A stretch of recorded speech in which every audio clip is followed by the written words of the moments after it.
My work is influenced by the impulses behind literature and film, which is to say, telling a story.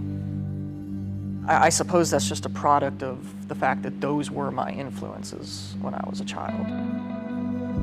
I was obsessed with Disney, and I wanted to be an animator. I was raised in a very fundamentally religious family. The iconography of that, Jesus, these images from the Bible, all of those things were really, really powerful for me. But I never felt an inclination to believe in it. When I was 23 and in undergrad, my dad died really suddenly of heart disease. I started making images over and over of my dad, and it was a way to deal with it. I think I went back to the place that was always important to me, telling stories, and specifically telling stories about my life.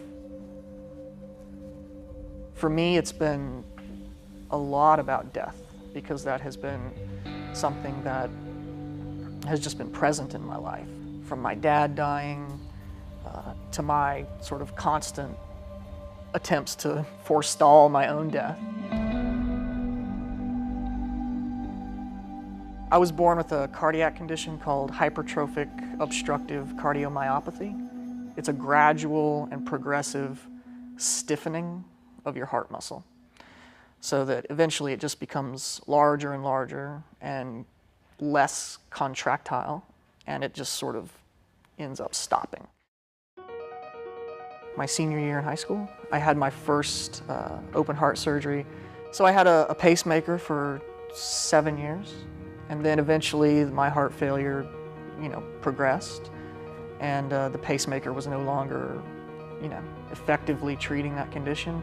I came in for a regular appointment, and the doctor told me, "Don't leave yet, we may have a heart for you."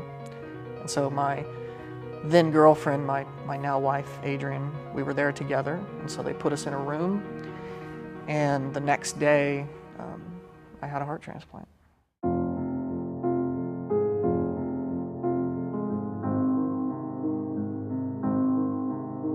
So the first drawing I made was based very directly off of a photograph that my wife took, and it was an image of me in the bed, still unconscious, with the breathing tube in my throat and everything connected to me. That first drawing reminded me a lot of like the films of David Cronenberg. There's this fusion of technology and organic matter. So that one drawing sort of set the tone for how I would approach the rest of the work.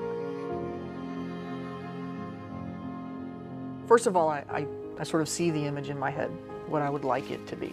It's something that I would envision in a movie, or something I would come up with in my own mind while reading a novel. I start gathering and collecting photographic sources that I think I can build an image from. And then sometimes I will draw it from looking at an object. So there's a combination of approaches and source materials that go into building each drawing. But even though I plan the drawing out in a lot of detail, it never quite ends up becoming the thing you imagine. What I try to do in the drawings is use really basic drawing techniques. Cross-hatching, stippling, shading. I like to imagine that anybody could make the drawing if they had enough patience and time. One of the images that I took when I was in the hospital was of a collage that I found in the hallway of the transplant unit. And basically they look like children's collages from like a kindergarten class or something. and they'll say encouraging things, like this one says, "Go team, go." And it had pictures of all the transplant doctors. So I thought that that thing was a real condensation of the whole experience, the futility of trying to be encouraging when in fact you have no control over what's happening with your body.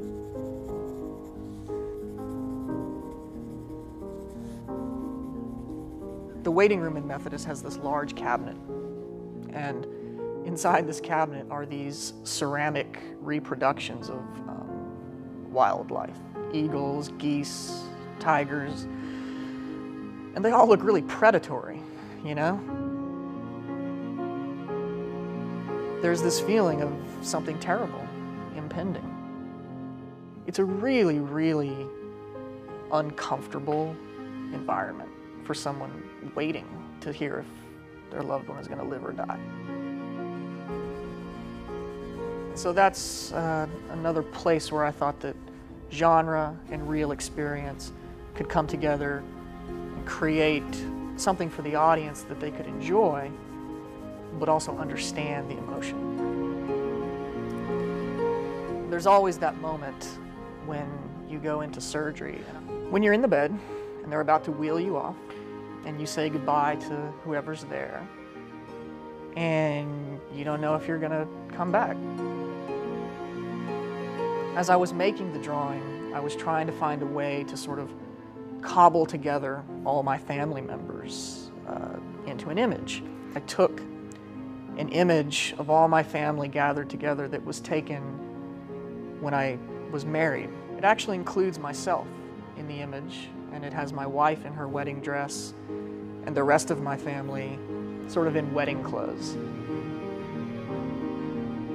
That drawing is about the possibility at that moment of not surviving it, or the possibility of a future in which you get married.